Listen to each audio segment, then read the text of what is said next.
Thyroid को, यहाँ गले की एनर्जी, गले की पेनक्रियाज है, एडिनल है, हमारे जितने भी ग्लैंड्स हैं, आनंद चाहिए। तो आनंद होगा तो अच्छे से काम करेंगे वन ग्लास। अगर हम उदास हो जाएंगे तो वो काम नहीं करेंगे, है ना। ये याद रहे ना हमें, तो तुरंत याद रहेगा तो क्या होगा, हम कोशिश करेंगे उदास में ना जाएं, सेंसिटिव ना बने, बात बात को फील ना करें, है ना।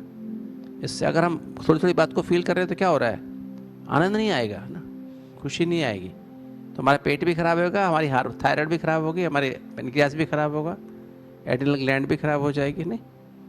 और हमारी हड्डियों कौन सी नहीं चाहिए, हड्डियों को और बोन्स को, जॉइंट्स को शक्तियाँ चाहिए। और किडनी को क्या चाहिए, किडनी को क्या चाहिए, सातों एनर्जी का बैलेंस, है ना, हार्मनी। उससे हमारी किडनी ठीक काम करती है। ठीक, किडनी को, पसीने की ग्रंथियों को भी वही चाहिए। तो ऐसे अपने आप को पक्का करना चाहिए, राइट, रट जाना चाहिए, ताकि आप उसको उस पे उसका सम्मान रहेगा ना कि मुझे ऐसे रहना है ना। थोड़ा सा भी कुछ लगेगा ना कहीं प्रॉब्लम, उस एनर्जी को यूज़ करके हम ठीक कर लेंगे। पेट में अपसेट लग रहा है, अतीन्द्रिय सुख की अनुभूति में चले जाओ। थोड़ा सा डायबिटीज, शुगर ऊपर नीचे हो रही है, आनंद में चले जाओ, है ना, तो अच्छा हो जाएगा, नहीं हो जाएगा।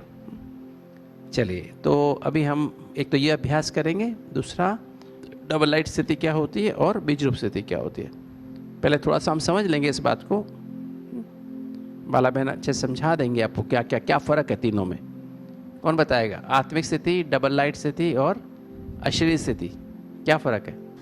आत्मिक स्थिति ही बीज रूप स्थिति है, फरिश्ता स्थिति इसमें प्रोसेस है जो हमें हमारी बीज रूप स्थिति की ओर ले जाती है। अब जैसे पांचों तत्वों में पावर नहीं है तो हम सब कुछ आर्टिफिशियल डाल रहे हैं, खाद वगैरह, तो हमारी क्या एनर्जी बढ़ी या हेल्थ खराब हुई? क्योंकि केमिकल का इफेक्ट आ रहा है। हमने कितना भी पुरुषार्थ किया, क्या मिली निरोगी काया? नहीं मिली। जब सूरज की रोशनी होती है तो हमें प्रकाश भी मिलता और कीटाणु भी नष्ट होते हैं। और उसके अभाव में जब हमने ये लाइट जलाई रात में, तो इससे क्या मिला? कुछ विटामिन्स मिले? नहीं मिले। और क्या हुआ? मच्छर आदि बढ़ गए ना। ठीक ऐसे ही परमात्मा जब आते हैं तो हमें सही मायने में क्या मिलती है? समझ मिलती, प्योरिटी का लेवल हमारा बढ़ता, सत्यता मिलती ना, प्योरिटी आती, और हम निरोगी काया, लंबी आयु, सुख शांति में जीवन जिएंगे। उसके अभाव में हमने कितने भी भक्ति, पूजा, जप, तप, शास्त्र सब कुछ किया, माला जपी, दान पुण्य, क्या उससे हमारी आत्मा चार्ज हुई? दुख बढ़े, विकार बढ़े।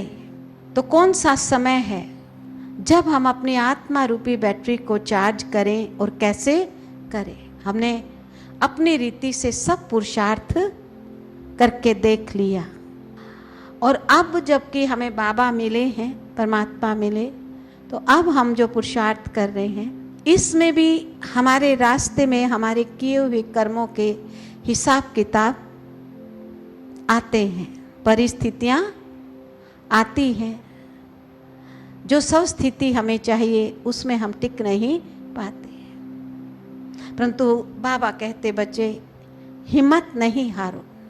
इसलिए हमें 5 गुण तो सारे ही चाहिए, लेकिन पुरुषार्थ के अंदर, क्योंकि अभी हम पुरुषार्थी हैं, पुरुषार्थ भी सही रीति का होना चाहिए, तो इसमें हिम्मत, साहस का होना बहुत जरूरी है। उमंग, उत्साह का भी होना बहुत जरूरी है। अपने लक्ष्य पर हमें फोकस रहना पड़ेगा। लक्ष्य हमारा क्या है? क्योंकि ब्राह्मण लाइफ में भी बहुत लक्ष्य हैं, राजा, रानी, प्रजा, सभी का लक्ष्य है, परंतु लक्षण कैसे हैं? लक्ष्य हो वैसा लक्षण चाहिए, फिर समय चाहिए, दृढ़ निश्चय का होना बहुत जरूरी है। क्योंकि टाइम टू टाइम जब किए हुए हिसाब किताब आते, संशय आता है, भगवान के बनकर भी अब अच्छा कर रहे, फिर भी रास्ते में ऐसा क्यों आया। तो ये सब गुण को हमें साथ लेकर चलना पड़ेगा।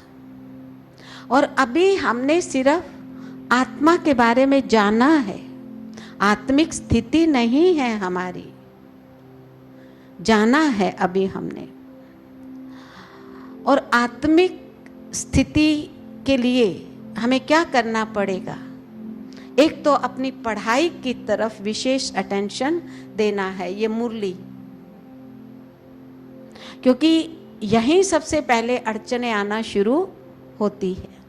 हमें ज्ञान अच्छा लगता है, हमने कोर्स समझा, अच्छा लगा, बड़ा उमंग उत्साह आया कि अब दुख दूर होंगे, हम देवता बनेंगे, सब कुछ। लेकिन किसी किसी दूसरे कार्य में हमको फंसाएंगे। कभी मेहमान आ जाते, अपनी भी प्रॉब्लम होती है, और हम जाते हैं तो हमारे अंदर में बड़ा उमंग उत्साह होता। जब सेंटर में जाते तो कई बार पुराने भाई बहन कहते, आगे बढ़ के बोलते हैं, इंटरेस्ट लेते, तो उनको भी लगता है बड़े उछल रहे हैं भाई, अभी आगे चलेंगे तब पता चलेगा। हम हताश हो जाते हैं, ये क्या हो गया। फिर हम किसी के अंदर कोई कमी देख लेते हैं और हमें पता है कि ये इतने समय से ज्ञान में, और ये अभी भी ऐसे, तो हमारा क्या होगा? इनके अंदर से ये अवगुण नहीं निकले तो अब हम क्या, बड़ी मुश्किल होगी। तो साहस भी, हिम्मत है ना। कह देते कोई मासी का घर है क्या, मुरली में भी सुन लिया, बाबा कहते मेहनत, कभी कहते मेहनत, कभी कहते सहज है। तो यहाँ बहुत हिम्मत का होना जरूरी है, हिम्मत, साहस, संशय नहीं आना चाहिए। अगर फिर हम आधा बाबा को फॉलो करते, आधा नहीं करते। बाबा ये भी तो कहते, पुराने वालों ने नहीं किया, बड़ों ने नहीं किया, तो छोटे सुभान अल्लाह। तो आधी संकल्प पॉइंट्स तो हमें पता है और आधा हम भूल गए हैं। ये भी पता है भाई पहले इतना ज्ञान नहीं था, अब ज्ञान पूरा रिफाइन है। उन्हों को, दुनिया वालों को फेस करना ज़्यादा पड़ा, अब ज्ञान अब रिफाइन हो रहा है। हमें बाहर नहीं इतना फेस करना पड़ता तो अंदर में फेस करना पड़ता। फेस तो प्रॉब्लम तो आ ही रही है ना, और फिर बाहर से भी आती, मतलब, और अपने संस्कारों का भी प्रभाव होता है, क्योंकि सभी के किए हुए अपने अपने कर्म होते हैं और वे परिस्थितियों के रूप में हमारे समक्ष आते रहते हैं। कईयों को बिल्कुल ही बुद्धि चलती नहीं, नींद आ जाती, अनेक तरह की बातें आ जाती है पढ़ाई के अंदर। जैसे किसी चीज़ पे जंग लगे तो समझो क्या करना है, रगड़ने में कोई चीज़ में मेहनत ज़्यादा होती है। तो यहाँ हमें अपना हिम्मत, साहस रखना है। संशय आता है, फिर भी समझना चाहिए कि नहीं, भगवान सत्य है, सत्य स्वयं सिद्ध होगा, बाप साथ है, सर्वशक्तिमान का हाथ साथ है। यही तो हम सम्मान में लेते रहते हैं, अपने हिम्मत को बढ़ाते, अपने निश्चय को बढ़ाते रहते हैं, उमंग उत्साह को। लक्ष्य है, नहीं तो समय वेस्ट जाएगा। भगवान फिर 5000 वर्ष के बाद मिलेंगे, अपने आप से बातें करें। और उन परिस्थितियों के रहते भी हमें बाबा का हाथ नहीं छोड़ना है। मुरली जरूर सुननी है, पढ़नी है। सिर्फ सुनने से भी नहीं याद होता भाई। जिनको नहीं पढ़ाई, अक्षर ज्ञान नहीं है, वो मजबूर हैं, ठीक है ना। नहीं तो सेल्फ स्टडी भी करना बहुत जरूरी होता है और मनन चिंतन करना बहुत जरूरी है। तो अनेक बाधाओं के होते हुए हमें जब मुरली को पकड़ कर चलते हैं तो इसमें बाबा फिर हमें शक्ति देते। नियम धारणाओं की तरफ भी हमारा अटेंशन रहता है, शुद्ध भोजन, प्योरिटी, ठीक है ना, रोज मुरली, ये सब अटेंशन रखते, डिवाइन क्वालिटी, ये सब। तो हम देखते हैं सेल्फ में चेंज फील होता है और ऐसे में बाबा का भी सहयोग मिलता और सेंटर पे भी सहयोग मिलता है, जैसे कि एक फेंस का काम हो जाता है। अगर हम शुरू में जाते हैं, हम तो बहुत उमंग उत्साह से जाते हैं, टीचर ध्यान देती, लेकिन फिर भी सोचेंगे नए हैं, सब बातें उनके सामने नहीं करेंगे, क्या पता कैसे होता है ना, और हम वंचित रह जाते हैं उन बातों से। और कई बार ये भी होता है, फिर अपनी बात है, हमारे संस्कार ऐसे हैं, कोई बात एकदम नई हमें सुनने को मिलते, हम कहते ये तो नहीं ठीक है, ये हमें पसंद नहीं है। होती है बहुत सारी ऐसी बातें। अब हम यूं ही कह दें भाई दान पुण्य पात्र को देख कर दो, हमारे जैसे सिस्टम है। अब यही बात किसी को कह दें तो कोई कहेगा नहीं ये बात तो इनकी राइट नहीं है, हम तो कोई घर के सामने आ जाए हम तो भी उसको जरूर दान जरूर देते हैं। अब वो उससे क्या भी जाकर करेगा, अपने को क्या पता। तो अनेक परिस्थितियाँ आती, परंतु मुरली का हाथ पकड़े रखें, उसी से हमें पावर मिलती है। और जब हम खुद भी उसके ऊपर अटेंशन देते, मनन चिंतन करते हैं, तो हमारी धीरे धीरे पॉइंट्स भी अब हमारे पास आ जाते, तो हमारी फरिश्ता स्थिति आएगी। फरिश्ता स्थिति वो प्रोसेस है जो हमें आत्मिक स्थिति की ओर लेकर जाती है। और फरिश्ता स्थिति में प्रॉब्लम भले ही आती रहेंगी, बाबा कहते वो तो अंत घड़ी तक आएगी, जितना ऊंच पद होगा तो उसके सामने और ज़्यादा भी आएगी। परंतु कैसी भी परिस्थिति हो, शुभ भावना, शुभ कामना, शुभ चिंतक, शुभ चिंतन, वृत्ति शुद्ध, रहम दिल, ये सब बनी रहनी चाहिए। रावण से भी बाबा कहते पक्का रावण हो, उसके सामने भी कैसी होना चाहिए, अपने आप को बाबा की श्रीमत पर चलाते रहे।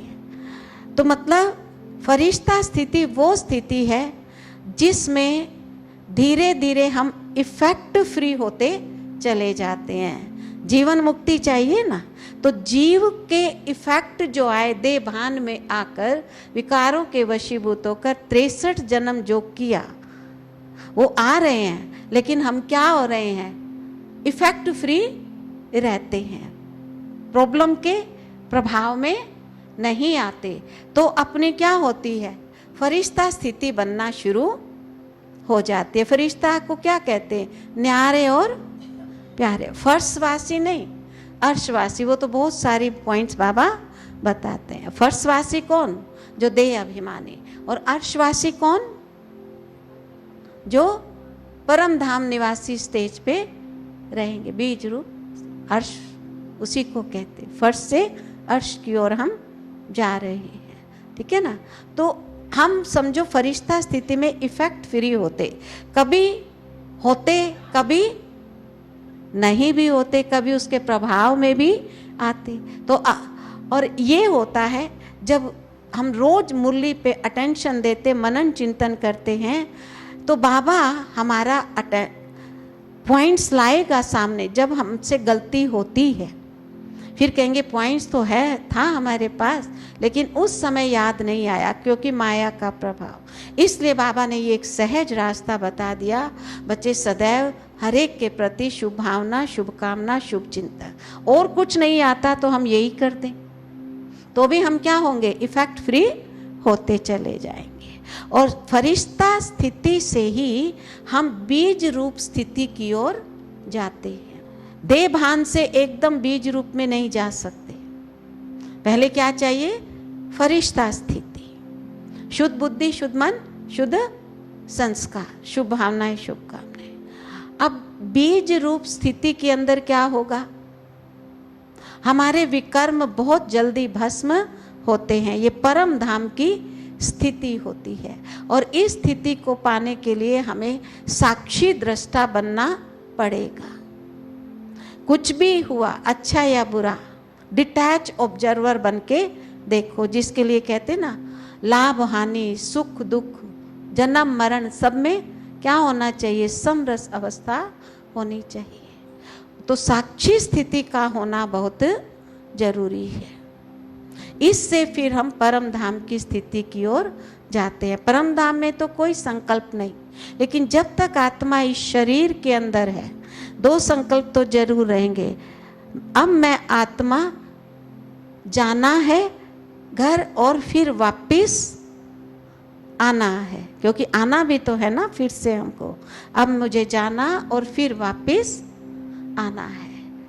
और इस तरह से ये बीज रूप स्थिति जो है, इसमें विकर्म बहुत जल्दी भस्म होते हैं जब हम डिटैच ऑब्जर्वर रहते हैं। बाबा भी टाइम टू टाइम जो हमसे ड्रिल कराते रहते परम धाम की स्थिति। बाबा कहते ना उठ जाओ, सेकंड में क्या हो जाओ, देह से डिटैच हो जाओ। तो क्या हम देह भान की स्थिति से एकदम डिटैच होकर जा सकते हैं? नहीं संभव है। जब हम फरिश्ता स्थिति में रहते हैं, और वो भी फरिश्ता स्थिति भी ऐसी वैसी नहीं, न्यारा और प्यारा, इसका भी पूरा अभ्यास चाहिए। तो हम एकदम सेकंड में कैसे भी स्थिति से डिटैच होकर साइलेंस की स्थिति में जा सकते, क्योंकि बाबा कहते लास्ट की बाजी क्या है? सेकंड की बाजी है। तो बीज आत्मिक स्थिति ही बीज रूप स्थिति है, अशरीरी स्थिति है, विदेही स्थिति है, बताया ना ये। तो वो स्थिति में जाना, तो इसके लिए और भी हमारे सामने अड़चन क्यों आती फरिश्ता स्थिति में, इसको हम समझे एक एग्जाम्पल से। जैसे आम का सीजन आता है तो देखो कितना बोर पेड़ों पर आता है, और कितने रहते हैं, कितने बोर तो हवा से गिर जाता है, फिर भी हवा के झोंके सह के कुछ छोटे छोटे आम बनते हैं। और फिर माली क्या करता है, वो भी कई बार झड़ जाते हैं हवा के झोंके से। हम सेंटर पे जाते हैं, कुछ दिन जाते, फिर कोई तो बीच में ही छोड़ देते, 7 दिन भी नहीं, कोई महीना, कोई फिर साल भर चल के फिर छोड़ देते। होता है या नहीं ऐसा? बहुत सारे ऐसे कम होते हैं जो अनेक परिस्थितियों के चलते भी बाबा का हाथ नहीं छोड़ते। ऐसे जैसे आम होते हैं ना, छोटे आम, अनेक तूफान सहन कर कर भी वो पेड़ से रहते हैं, और बड़े आम एक दिन बन जाते हैं। तो मालिक भी उसकी रक्षा करता है, फेंस लगा देता है उसके चारों तरफ, ताकि कोई, तो ये जो नियम धारणाएं हमारी है, ये फेंस का काम करती है। सहयोग बाबा का भी पावर मिलती रहती है हमको। और ऐसे में भी क्या होता है, जब आम पकने को होता है तो लोग क्या करते हैं, चिड़िया भी खाती, लोग भी पत्थर मारकर तोड़ लेते हैं। ऐसी ही फिर हमारी स्थिति होती, जब हम बहुत अच्छा पुरुषार्थ करते हैं तो लोग कुछ तो ऐसे होते हैं जो हमारी महिमा करेंगे। भाई आप तो आजकल बहुत उड़ रहे हो, कुछ भी हो, आपके चेहरे पर बड़ा ग्लो आ गया है।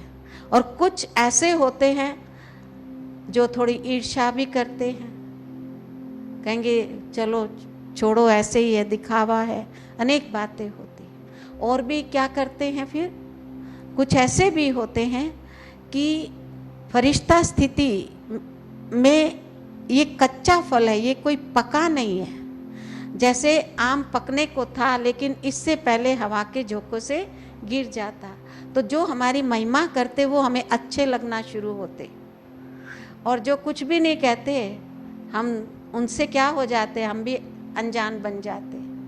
और जो गलानी करते उनको क्या करते हैं, हाँ ये तो ऐसे ही हैं, इनको क्या पता मैं क्या हूँ, बाद में समझे, कुछ भी अपने मन में सोच लेंगे, नहीं कहते हैं। तो जो महिमा जिनको मिलती है ना, फिर कई बार क्या देखते हैं उसमें खो जाते, और कई बार देखते हैं जो बड़ों के साथ रहते हैं उनको बहुत अच्छा मिल रहा है, बिना मेहनत के मिलता है, और हमें तो इतनी मेहनत करने के पश्चात भी नहीं मिल रहा है। तो हमको भी कई बार क्या होने लगता है, कंपटीशन कुछ भी आता। तो इन बातों से हमें अपने आप को बचाना है। वे आत्माएं जो बिना पुरुषार्थ के ऐसे मिल रहा है, वो जिनकी सेवा करते उनके हक, बाबा कहते हैं ना, जहाँ महलों में रहेंगे तो दास दासियों को भी वैसा ही खाने को मिलेगा, वो भी वहीं बैठकर खा लेंगे अच्छा अच्छा। तो ये तो जैसे कि मसाले में पका हुआ फल हो जाता है, उसकी कीमत क्या होगी? कुछ भी नहीं होती। मार्केट में जाएगा तो कहीं से कड़वा, कहीं से मीठा, कहीं से गला हुआ, ऐसा ही होता है ना। ऐसे ही इंसानों का व्यवहार होता है। जो महिमा करे वो अच्छे मीठे लगते, और जो कुछ कमी निकाल दे वो कड़वे लगेंगे, है ना। तो ऐसा हमको अपना पुरुषार्थ नहीं करना। बाबा भी कहते हैं महिमा करे ग्लानि करे, रावण क्या भी हो, सबके लिए एक जैसा होना चाहिए। आज अच्छे दोस्त है, अच्छे से कर रहे हैं, कल अचानक दुश्मन बन जाए तो सोच में नहीं आना। वो फरिश्ता स्थिति को आपको गिरा देंगे। फरिश्ता कभी डगमग होगा क्या? वो किसी बात में लटकेगा क्या? बाबा क्या कहते हैं? फरिश्ता सदा उड़ता रहता। वो अपना काम किया और उड़ गया। तो हमें यहाँ प्रदर्शन करना बाबा ने कहा क्या? तो मसाले में हमको नहीं पकना है, ये याद रख। उसकी कीमत भी कुछ नहीं होती, अंत में नो वैल्यू, अधूरा पुरुषार्थी, कच्चा फल। और जो आत्माएं सब कुछ सहन करते हुए क्या करती हैं, जैसे आम होता है ना, शाखा पर लटका ही रहता है, और अंत में जब पक जाता है तो शाख से अपने आप अलग हो जाता है। वो आम कैसा होता है? चारों तरफ से एक जैसा पका हुआ। मार्केट में भी जाएगा तो उसकी वैल्यू होती है। इसी तरह से जो आत्माएं इधर उधर ना देखकर अनेक परिस्थितियों के रहते हुए भी कहते हैं ना, कंप्लेन करने वाला भी कभी कंप्लीट नहीं बनेगा। वो सहयोग दे दिया तो बाद में क्या करेगा? वो बाद में रहेगा वो सहयोग? नहीं रह सकता, और ही ज़्यादा तंग करेगा। एक प्रॉब्लम से निकलोगे दूसरी चालू हो जाएगी। इससे अच्छा है सहन करें, संभालें। तो इस रीति से जब करते, यानी एक बाप के साथ जुड़े रहते हैं, तो बाबा कहते अंत समय में वे आत्माएं भी प्रत्यक्ष हो जाएंगी। बाबा कहते ना, घर बैठे भी आप यहाँ बैठे हो, आपका साक्षात्कार अमेरिका में हो जाएगा, आपके भक्तों को वहाँ भी साक्षात्कार हो जाएगा। तो अपनी अवस्था को, फरिश्ता स्टेज को जितना हम ऊपर ले जा रहे हैं, हम न्यारे प्यारे हो जा रहे हैं, हम बीज रूप स्थिति की ओर जाते जा रहे हैं। ठीक है ना। जैसे देखो बाबा कहते, बाबा किसी का रखते नहीं है। जैसे शुरू में जो पूर आया, दादियाँ आई, है ना, अब वो सब क्या हो गई? सबके सामने प्रत्यक्ष होकर भी चली गई इन एडवांस। जैसे होते ना, पेड़ों पर नए नए पत्ते भी आते हैं, वो पुराने पत्तों की आड़ में सुरक्षित रहते हैं। निकले ना, दादियों ने सबकी पालना की, संरक्षण दिया, अच्छा पूर। फिर उनकी संरक्षण में सेकंड पूर आया। आज वे बहनें सेंटरों की इंचार्ज बनकर दादियों समान, तो वे भी आज सबके सामने प्रत्यक्ष हो गई। फिर थर्ड पूर भी आ रहा, जो अब हम लास्ट में बच्चे आए हैं। और अगर हम इधर उधर ना देखकर एक बाबा बीज की तरफ फोकस करें, तो हम भी क्या हो जाएंगे? संपन्न अवस्था को अपनी प्राप्त करेंगे, फरिश्ता बन जाएंगे। और बाबा उन आत्माओं को फरिश्ता रूप में अंत में प्रत्यक्ष करेगा। इसलिए बाबा कहते, बाबा किसी का रखते नहीं है। और हमको भी यही पुरुषार्थ, सबका अपना अपना टाइम होता है। बाबा कहते कोई भी आत्मा जब परम धाम से पहली बार नीचे आती है तो वो कैसी आत्मा होती है? उसको कष्ट नहीं होता, उसको हर तरह से उसकी महिमा भी होगी, नाम मान शान सब कुछ मिलेगा। अगर हम कच्चे, अभी पूरी अवस्था नहीं है हमारी, उसमें हम मान शान में जाएंगे तो कभी संपूर्ण नहीं बन सकते हैं। तो ये स्टेजेस से हम जो गुजरते हैं, तो अपनी फरिश्ता स्थिति की ओर हमें अटेंशन देना। ये मेरी परिपक्व अवस्था में जाए, यहीं रहकर कर्मातीत हमको बनना है। ठीक है। और इसी के लिए ये सारा पुरुषार्थ, हम फरिश्ता बनते बनते ही तो हम बीज रूप स्थिति में जाएंगे।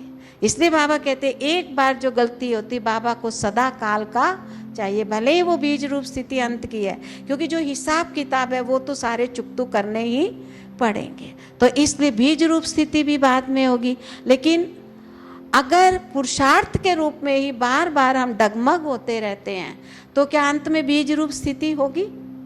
नहीं हो सकती है। जब भी परिस्थितियां आती है, कोई हिसाब किताब आता, उसमें अगर हम अचल अडोल बनते, नाम मान शान में नहीं जाते, इच्छा मात्र में विद्या रहते, तब कहीं जाके हम अंत में पास होंगे। ऐसे थोड़ी हो जाएंगे पास। ऐसे हो सकते क्या? नहीं, संभव ही नहीं है। हर वक्त फेल हो रहे हैं, फिर कहते अंत में पास हो जाएंगे। जो टेस्ट आता उसमें फेल, तो कैसे होगा? अंत घड़ी भी संभव नहीं। तो इसलिए बाबा कहते बच्चे बहुकाल का होना चाहिए। पुरुषार्थ भी कैसा हो? बहुकाल का चाहिए। बहुकाल से हम पास होते, तब कहीं जाके अंत में पास होंगे। ये परिस्थितियाँ, जो भी परीक्षाएं आती, ये हमारे अवस्था को चेक करने के लिए ही आती है। निमित्त कोई भी बनता, कभी शारीरिक बीमारियां आ जाती, कभी कोई भाई बहन सामना करने के लिए आ जाते, क्योंकि उनके का हिसाब किताब है। तो ऐसे में भी अपना पुरुषार्थ अंदर ही अंदर गुप्त रीति से करते रहना चाहिए। ऐसे नहीं बाबा ने कह दिया कि कुछ भी सेवा नहीं करो, घर बैठे भी बहुत ऊंच पद पा सकते हो। यूं ही नहीं घर बैठे ऊंच पद पाएंगे।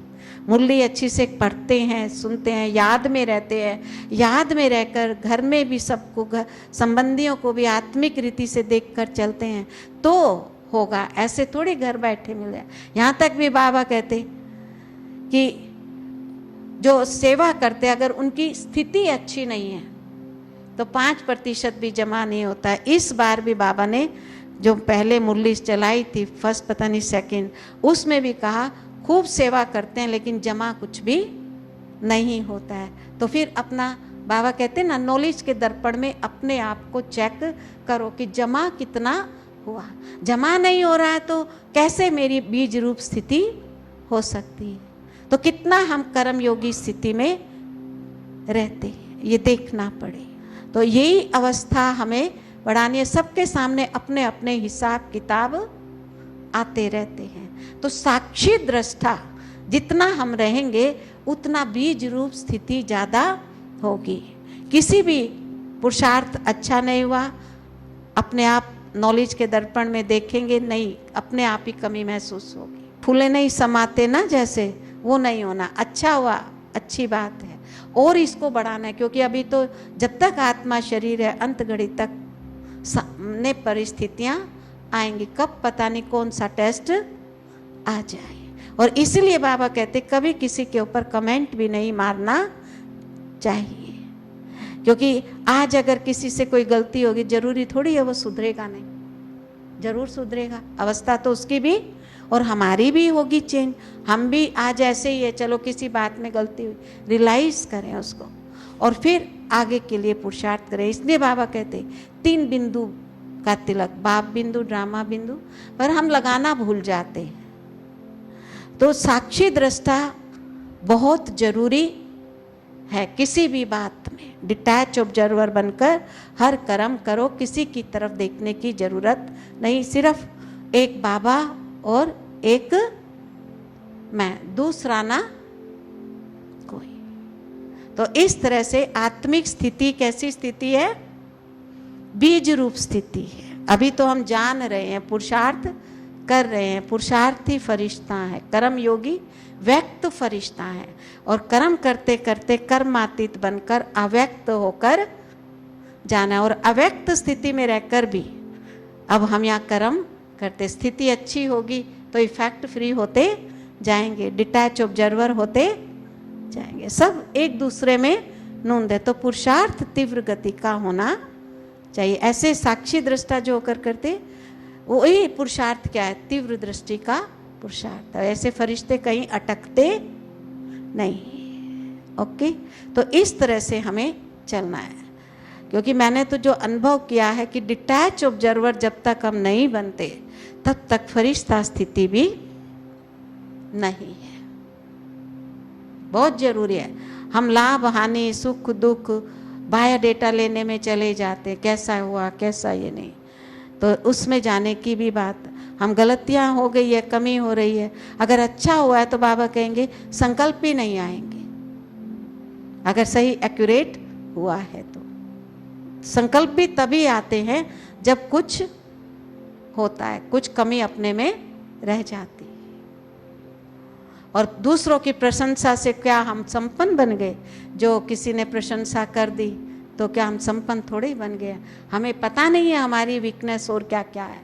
कुछ वीकनेस हमने छोड़ दी है जिसके चलते हमें थोड़ा प्रशंसा, नाम, मान, शान, और कईयों को तो झूठी भी मिल जाती है क्योंकि उनके पास पावर होती है, ठीक है ना? और हमारे पास कुछ भी नहीं है वो सब, तो हमें तो बीच से जुड़कर चलना पड़ेगा। तो बाबा हमको भी उनके वरदान, उनकी दुआएं हमें उड़ा ले जाएंगी। तो ऐसा, तो मैं फिर से कहती हूँ, साक्षी दृष्टा, नो संकल्प, ठीक है ना? वो धीरे धीरे ही आएगा। पहले ज़्यादा हलचल होती थी और पुरुषार्थ करते गए तो बहुत सी बातें अंदर ही अंदर हम समाते चले गए, तभी तो बनेंगे साक्षी दृष्टा। इसलिए कहते हैं ना, सर्व शक्तियों को साथ लेकर चलो, सहन शक्ति, समाने की शक्ति, विस्तार को संकीर्ण करने की शक्ति। क्या बाबा के पुरुषार्थ से हम सुनते, बाबा क्या होते, अंत में बाबा क्या हो गए थे? एकदम अब 10 शब्दों की बात एक शब्द में फिनिश हो जाए, बिना कहे आधी बात समझ जाए। तो शुरू में विस्तार चाहिए, उसके बाद तो विस्तार की जरूरत नहीं है ना। तो बाबा के श्रीमत पर चलेंगे और खुद को आत्मा समझेंगे, तभी तो डबल लाइट और 2 लाइट, ब्रह्मा बाप का भी चरित्र सामने और शिव बाबा का भी चरित्र, क्या कह रहे हैं वो, और फिर अपनी आत्मिक स्थिति हो तो डिटैच ऑब्जर्वर बन सकते हैं, ठीक है। ओम शांति।